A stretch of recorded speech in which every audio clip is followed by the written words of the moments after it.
Bayangkan tahun 1997, saat dunia tercengang melihat juara dunia catur legendaris, Garry Kasparov, ditundukkan oleh mesin raksasa bernama Deep Blue. Komputer itu tidak memiliki kesadaran, tidak punya emosi, dan bahkan tidak memahami esensi sejati dari sebuah kemenangan. Namun, ia berhasil mengalahkan otak terbaik manusia dalam permainan yang dianggap sebagai lambang kecerdasan tertinggi. Jika catur adalah ukuran mutlak dari kejeniusan dan IQ tinggi seorang manusia, bagaimana bisa sebuah tumpukan kabel dan sirkuit kuno tanpa jiwa bisa menang? Apakah ini berarti kejeniusan manusia selama ini salah kita definisikan? Selama berabad-abad, masyarakat disuapi mitos bahwa untuk menjadi dewa catur, seseorang harus memiliki IQ super tinggi, setara dengan Albert Einstein. Namun, ilmu sains kognitif modern membongkar asumsi ini dengan bukti-bukti baru. Banyak penelitian menunjukkan bahwa korelasi antara skor IQ tinggi dan kemampuan bermain catur sebenarnya berkurang drastis setelah seseorang mencapai tingkat kemahiran menengah. IQ tinggi mungkin membantumu mempelajari aturan dasar catur dengan lebih cepat di awal, tetapi itu sama sekali tidak menjaminmu untuk bisa menjadi seorang grandmaster dunia. Ada kekuatan otak lain yang bekerja di balik layar, yang jauh lebih spesifik daripada sekedar angka IQ. Lalu, bagaimana sebenarnya otak seorang grandmaster bekerja saat mereka menatap papan catur? Banyak orang salah mengira bahwa mereka berpikir seperti komputer super cepat yang menghitung jutaan langkah ke depan dalam hitungan detik. Faktanya, otak mereka bekerja dengan cara yang jauh lebih elegan.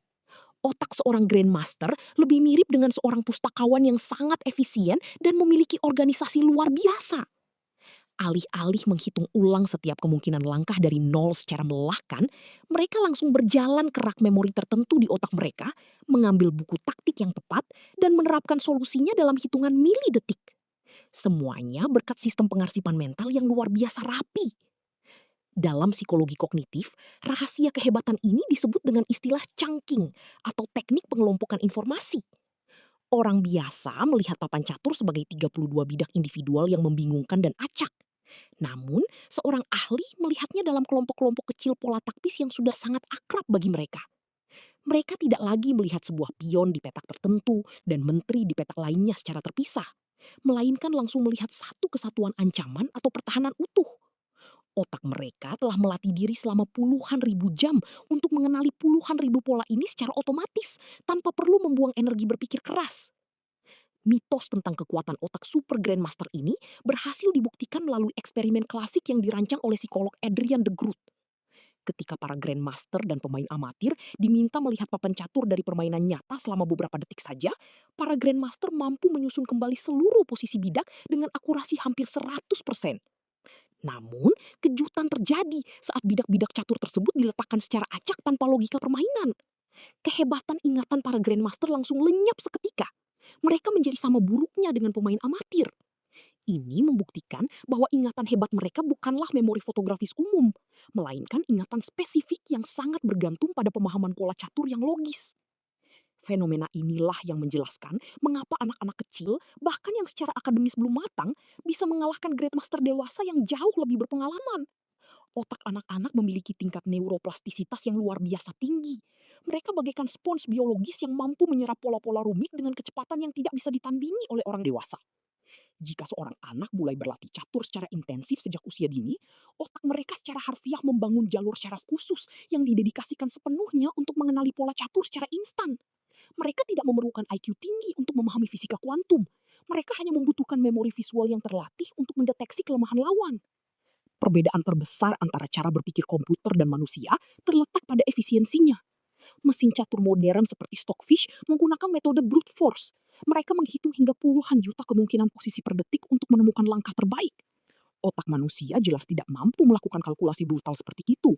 Namun, manusia memiliki senjata rahasia yang disebut intuisi. Intuisi adalah kemampuan otak untuk menyaring ribuan pilihan buruk secara tidak sadar dalam sekejap dan hanya menyisakan 2 atau 3 langkah terbaik untuk dianalisis lebih dalam. Intuisi ini bukanlah kekuatan magis, melainkan hasil akhir dari pengenalan pola yang sangat matang.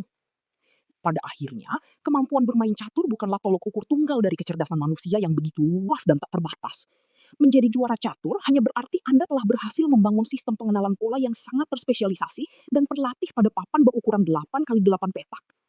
Otak kita adalah organ yang sangat luar biasa fleksibel, mampu beradaptasi dengan berbagai jenis keahlian yang berbeda, mulai dari seni, musik, sains, hingga empati sosial. Jadi, jika Anda sering kalah bermain catur, jangan pernah berkecil hati.